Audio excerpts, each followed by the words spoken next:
今天用饺子皮跟糯米来分享一个好吃的早餐。南方这边包子店基本上都会有。糯米倒入大碗里面，加入清水，泡6到8个小时。我通常呢是泡1个晚上。泡好的糯米清洗干净，沥干水分，放入蒸笼里面摊开。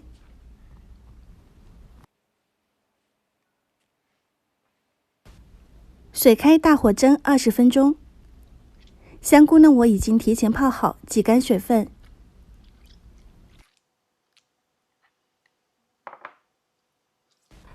切丝后再切成粒，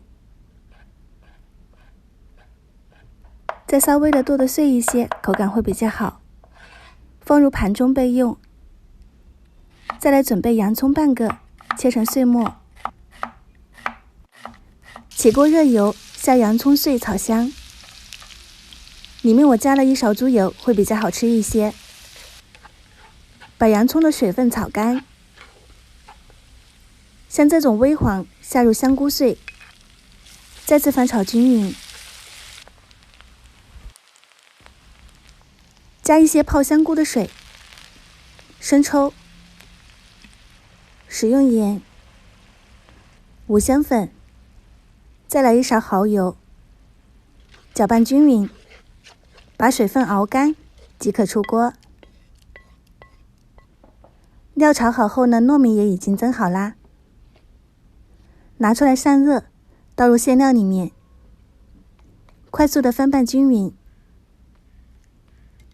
让糯米裹上香菇酱汁。如果意志力不太强的话呢，这个时候估计就已经吃光了。馅拌好后呢，用手搓成糯米球。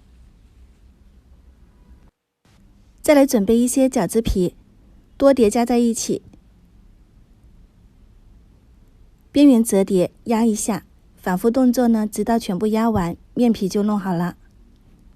把香菇糯米馅包进去，压紧，用面皮包裹，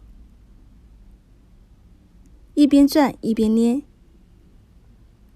放进蒸笼里面。避免表皮硬化，喷一些清水保湿。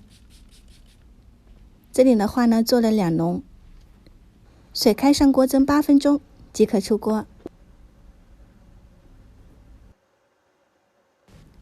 这样我们的烧麦就出锅啦。